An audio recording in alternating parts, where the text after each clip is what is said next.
I'm not saying I don't like it, my son Gray said, his little 10-year-old forehead wrinkled with concentration. I just like our old house better. I sighed. We had been over this for a few months already. I know you liked the old house, but it was kind of boring, wasn't it? He shrugged. It was. It didn't have any character. This house is cool. It has character. What's character mean? Gray asked from the back seat of the car. We had the windows rolled down in the mild fall weather. Like, something has a certain way about it. Like it's different than other places or things. More interesting. Jimmy Chambers at school said we moved because you lost your job and we couldn't afford to live in our house anymore, and we had to move to a crappy neighborhood and a crappy house. He said that. Gray nodded. He also said the house we live in now used to be where they drowned witches. Really? He talks a lot, Dad. Well, he's wrong. We moved because we didn't want to live in a cookie-cutter boring house anymore in a boring neighborhood. We wanted to live in a house with what? With character, Gray said unenthusiastically. Exactly. We were both quiet in the car for a minute. Jimmy Chambers is such a dick. I'm sure he is, but don't say that word.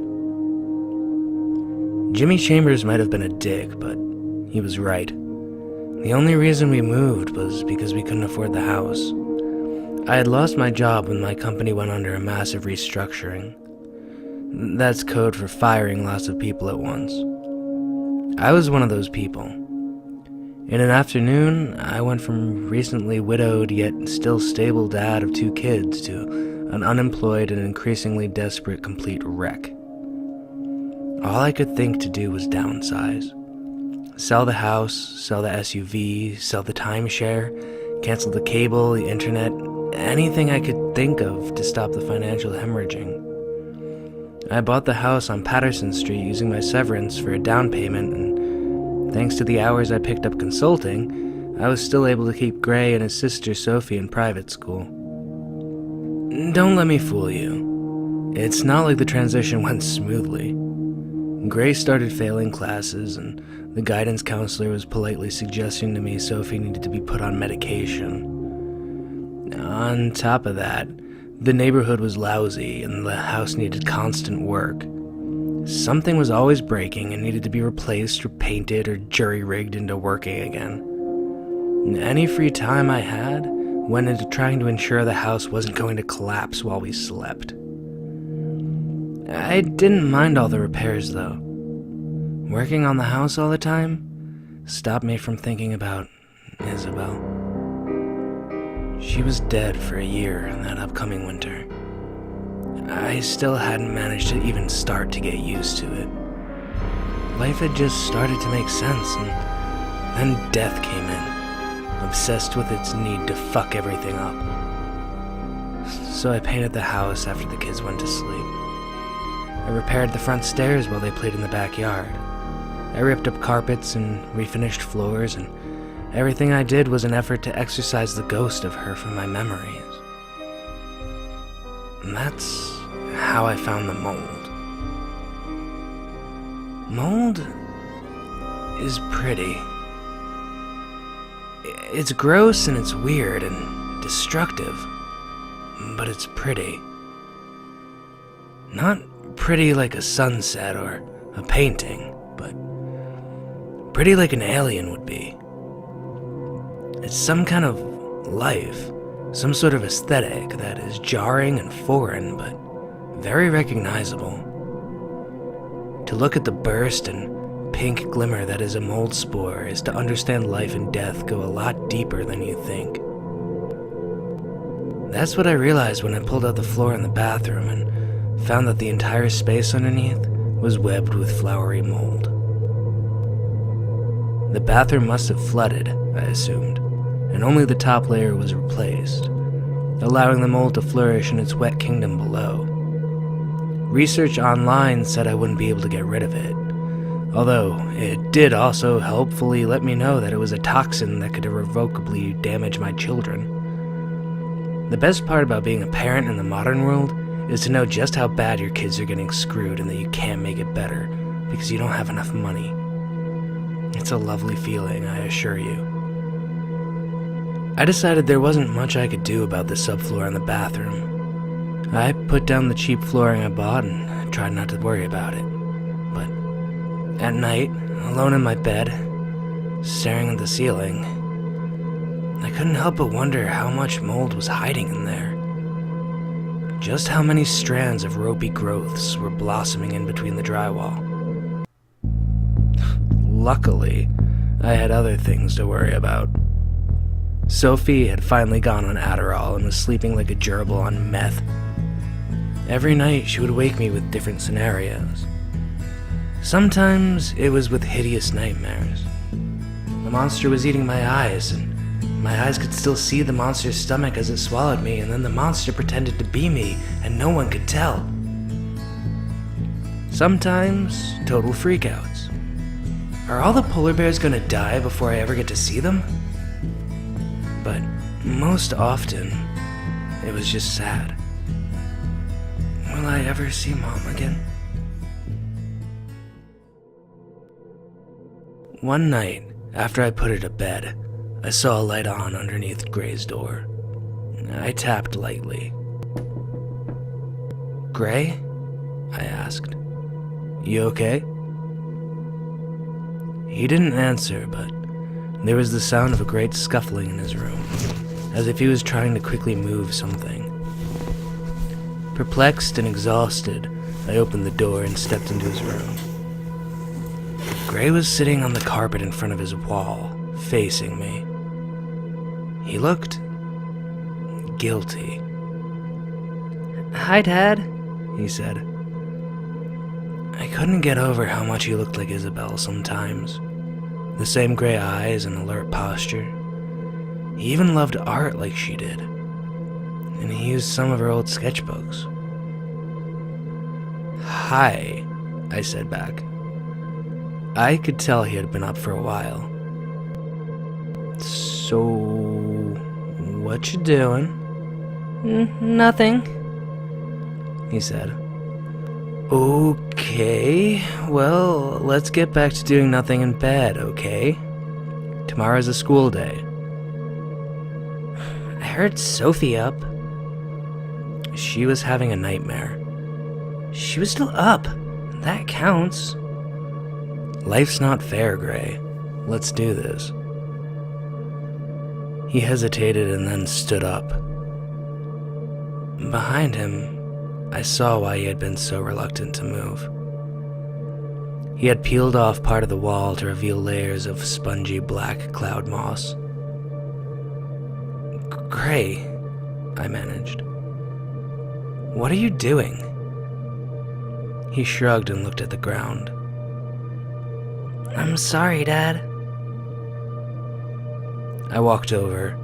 He had been pulling the mold out in fistfuls. It was piled on his blue carpets. "Let me see your hands, pal." He held out both his hands. His fingernails and underneath were bluish black with mold. I washed his hands with warm soapy water for what felt like hours until the black was gone. After I toweled him off, I asked him why he did it. "Jimmy told me he had done it in his house. He said he peeled a bunch off and it looked cool." "Jimmy?" "Jimmy Chambers." "I thought you said he was a dick." "Yeah, but we still talk. And I thought I couldn't say that." "You can't. I can." "That's not fair." "Neither is life, pal." I was busy with freelance projects the next few days. Looking back now, that was probably how I missed it. At the time, I didn't think anything of Sophie not waking me up in the night to complain about her dead mother. I guessed it must have just been a phase. Something in her face and manner had changed recently anyway. She acted like she had grown up overnight almost. I don't know what woke me that one night. Maybe a storm, some thunder, perhaps. The fall had stayed mild, and October felt more like May, with balmy days and long storms flooding the dirt, fattening worms for surprised birds to devour. Everything dies. Nothing is forever. When I woke, the house felt quiet. Almost supernaturally quiet. Like a cemetery or a church. After waking, I realized I had to use the bathroom and would be unable to get back to bed until I did. Sighing, I rose and walked to the bathroom, moving as quietly as I could. Walking back to my room, I paused. From far off down the hall, I could see Gray's light on. I knew it was way after midnight, probably 2 or 3 in the morning. What on earth, I thought, could he be doing? As I got closer to the door, I could hear Gray whispering, and then another voice. My head reeled with terrible possibilities until I recognized the other voice as Sophie's. Although, it didn't sound quite like hers. It sounded almost older. But what was she doing up and in her brother's room? Before I rushed in the door, I paused again. I guess I was trying to hear what they were saying. Their whispers were buzzy, like wasps. I couldn't understand anything that they were saying. I kept hearing one word over and over again, though, popping out from the gibberish. Coburn. The more I listened, the more it sounded like they were speaking a foreign language. And then I realized they were. Gray and Sophie were only 11 months apart. Gray was first, and Sophie came second. As children, they did everything together. Even the development of speech for them was a shared accomplishment. They were almost like twins, and like twins sometimes do, they developed cryptophagia, a secret private language that only the two of them understood. It was unnerving to see one babble a strange collection of vowels and the other respond in an obvious conversational manner, like they were aliens in the familiar bodies of babies. Isabel and I were both bothered by the twin talk and relieved when it faded away. Though, to be honest, I was a little more troubled. Izzy, this is super creepy, while she seemed more fascinated. She would watch them play and talk to each other from her rocking chair, a small smile on her thin lips. At one point, she even attempted to track their words, going as far as to compile a handwritten dictionary she planned on giving them when they were older. To hear the two speak it now, to realize they must have always been speaking it secretly with each other, filled me with a strange sort of terror. If something like that could happen right under my nose, what else? What other worlds existed unseen all around me? I shook off the strange epiphany and rapped at the door as I opened it. Alright, it's the absolute middle of the night, I was saying as forcefully as I could. And what in the world are you two? My voice trailed off. Gray and Sophie were in the middle of the room. A section of wall had been very carefully pushed aside. Gray must have rigged it to look like he hadn't been tampering. Mold from inside the wall trailed into the middle of the room and had been sorted into the crude shape of a person. My 2 kids looked up at me in fear. Their hands and mouths were covered with mold. I took them to see the doctor after that. First the pediatrician, and then a psychiatrist who prescribed medications and saw them in individual and group therapy. They're making progress, the doctor assured me. Stuff like this takes time, and we have to figure out why they're doing it to stop them from doing it. Everything, he told me, smiling broadly, is about working backward. I don't mind the doctors.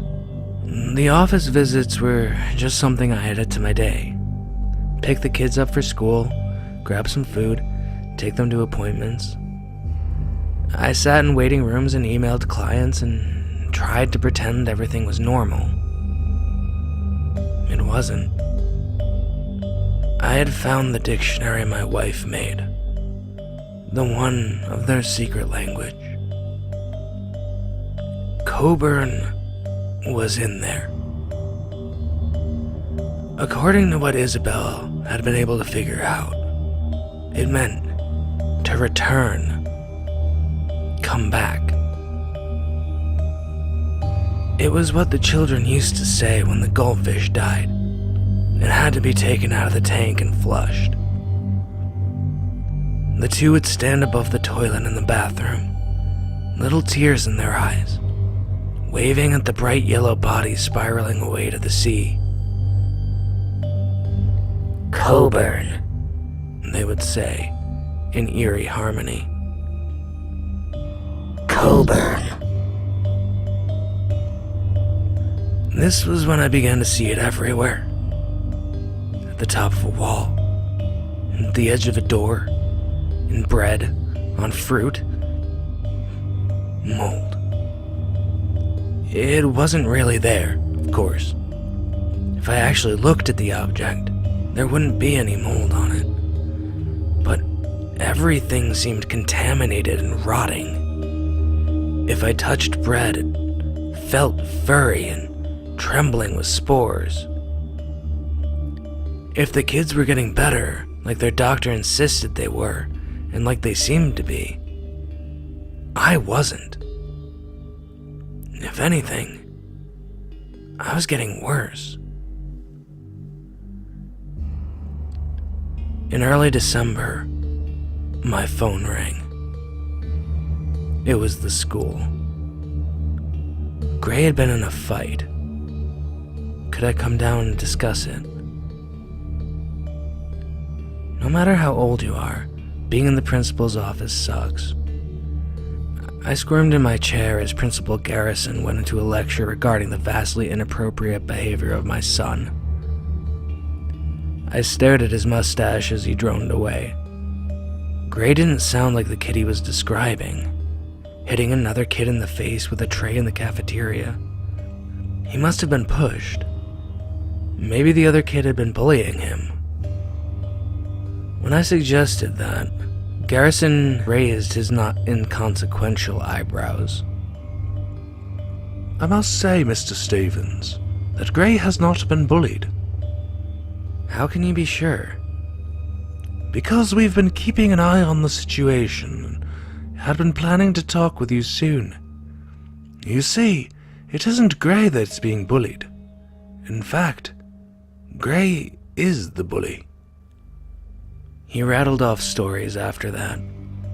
Kids falling by Gray. Kids returning from the restroom with black eyes but refusing to declare who hit them. Kids complaining of their toys missing, their money stolen, but all refusing to say who was doing it. Principal Garrison told of Gray relentlessly targeting weaker children in dodgeball until they cried. All the stories were of a brutal, awful kid. Not mine. Not the kid that I had. Right?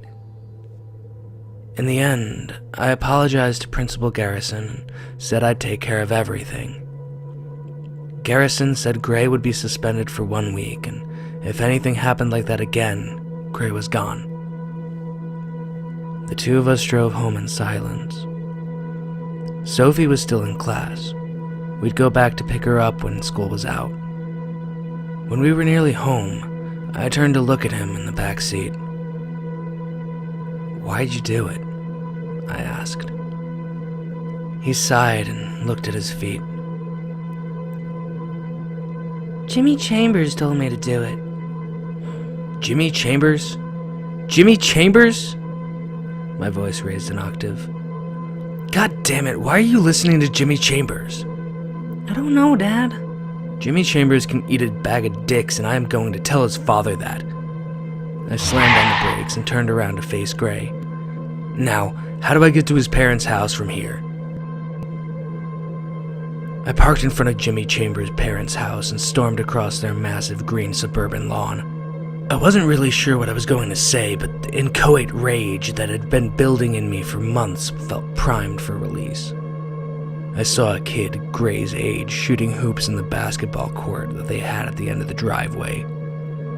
Jimmy fucking Chambers. He waved. Unbelievable. I waved back. Once I got to the door, I began pounding on it as hard as I could until someone answered. Finally, Mr. Chambers did. He was a big guy. I had met him before at back-to-school nights and baseball games, but I had never really realized the size of him. He took up a lot of space there in his doorway, staring at me. He blinked and then smiled in recognition. Gray's dad, am I right? Sorry, I totally blanked on your name. Isn't that all we are as parents anyway? Just somebody's dad? He smiled a middle management smile. "I'm glad you brought up kids," I said, "because I want to know what the hell your kid is doing with mine." He looked blank. I don't think Erin is in Sophie's grade. Am I missing something? "I'll say you're fucking missing something. I'm not talking about Erin. I'm talking about your son, Jimmy, about how he's a huge dick." I can't quite describe what happened to his face. The shift. The nice, confused guy who had been so polite with me became an enraged monster with veins bursting out of his forehead. His eyes widened. His punches hit me in the eyes, the nose, the mouth. I tasted blood. I felt teeth shift. When I was on the ground, he stood over me. How dare you say that about my son? He was vibrating with rage. My head throbbed. "He's been messing with my son," I started to say, but he cut me off. He's dead, you asshole. Jimmy is dead. He can't mess with your son. You fucking happy. "What do you mean he's dead?" My son said..." Your son is either a horrible person for lying to you, or you are a horrible listener. I can't imagine having to decide which is worse. He took a deep, furious breath and exhaled. He was trembling. My son drowned in the river this summer. He's been buried for months. He paused to look at me. I can't imagine what I looked like, other than a terrible version of myself. Get off my property before I call the police. I hope I never see you again. I walked back to the car. I could see Gray in the back seat, looking straight ahead. He had his earbuds in. I looked over at the basketball court. No one was there. "Dad, you okay?" I didn't say anything. I just started the car. In the rearview mirror, I could see him staring at me. He had taken out his earbuds. I pulled out into the quiet street and drove off. After a while, I finally spoke. "Jimmy Chambers." "Yeah, Dad?" "He's been talking to you?" sigh. Then, "Yeah, he has." "He's dead." That's what his dad said. That he drowned. "Yeah, that's what Jimmy told me too." I looked in the back seat. Gray looked the same as he always did. Almost. "But he talks to you." A nod. "It started when we moved into the new house. I would hear a voice late at night, in the walls. He made me guess who he was." Has Sophie heard him talk? "No, not him." The way that he said, "not him." Someone else. Another head nod. "Who?" "Jimmy said..." Gray started, then paused, then tried again. "He said he could hear other people down there. In the river. Not just him. There were others. Some of them missed us. Some of them just wanted to come back. Some of them, the worst ones, the one Jimmy called the nightmare ones, wanted to hurt us. But Jimmy said all of them kind of wanted to hurt people. He said the water changes you. Things get in you that weren't there before." Who did Sophie talk to? My voice was too loud, I realized. "We should go home," He said quietly. "I think she's been there for a while." What are you talking about? Who's been there? "Sophie." He leaned back in his car seat. "She left school after I hit that kid in the cafeteria. We knew in all the confusion it'd be harder to know she was gone, and it'd be harder to get in touch with you. It would give her enough time. We hoped." I was driving as fast as I could. Gray's little speech was over and he put the earbuds in again. I noticed the edges of them. The ones he plunged into his ear canal as far as he could were covered with blotchy, red-orange mold. I told the kids Isabel died in a car accident. It had been a wet day in April. She lost control of the car and plunged into the river. She hadn't lost control. I found the note clearing up her things after we moved. The same night, I found the dictionary of the secret language. It was an apology, as well as a declaration of her intent. Though it didn't explain her reason, or at least, it didn't explain it well. She said that she had been having nightmares. She wrote obsessively of them.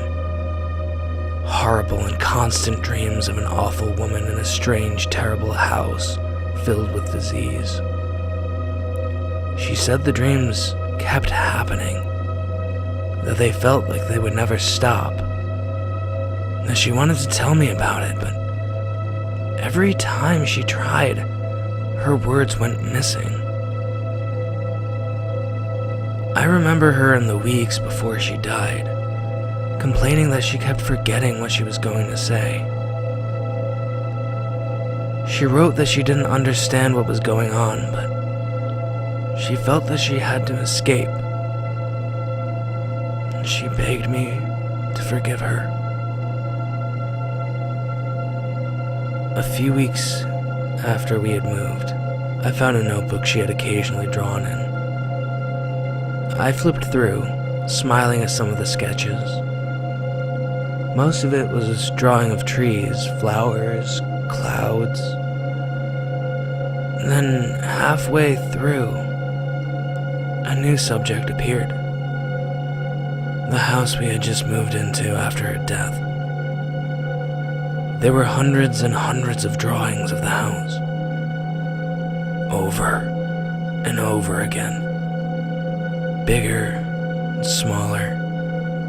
Sometimes abstract. Sometimes hauntingly realistic. In one drawing, an unknown woman's face was superimposed over the architecture, almost as if it was part of the bricks and glass and wood bones of the house. The face was strange and familiar all at once, all long-nosed with seaweed hair. Even though I turned the page as fast as I could, it almost seemed as if her strange pink and black eyes were watching me. In some of the drawings, a spongy mass of delicate spores billowed out of all the windows and doors, like fungal clouds desperate to take flight. In other photos, the door was a mouth, swallowing the remains of humans. Little legs dangled from the mail slot, and blood dripped off the doorknob. I pulled the car up to the house. The sky above was winter gray, a metal ghost. The air felt wet and moist. In spite of the cold, the windows on the upper floor were wide open. The breeze waved the curtains in and out of the house, a fluttering growth. I had stepped out of the car and Gray was standing next to me. I didn't look at him. I couldn't look at him. Jimmy Chambers said in the water everything is alive and it wants to live forever. He sounds like an ocean when he talks to me. Is she in there? Do you mean Sophie? No, I said. Not her. You know who I mean. He pointed. In the window above us, there was a silhouette shaped like a woman. Shaped like Isabel. She stood for a moment, illuminated in the frame of the window. Her body was all webbing, tendrils of mold and decay and death held together by the delicate network of feathery growth. It looked like her, like a pale pink and orange and black fabric in the shape of her. Sophie stepped from the shadows beside her, her hair longer than I remembered. Her nose looked long and strange in the dead winter light. What may have been Isabel opened a hole in her face. She was trying to speak. A long, watery rattle came out. The sound of a smashed waterlogged flute. Then she tried again, and her children spoke with her. Colbert. They whispered into the strange, damp breeze.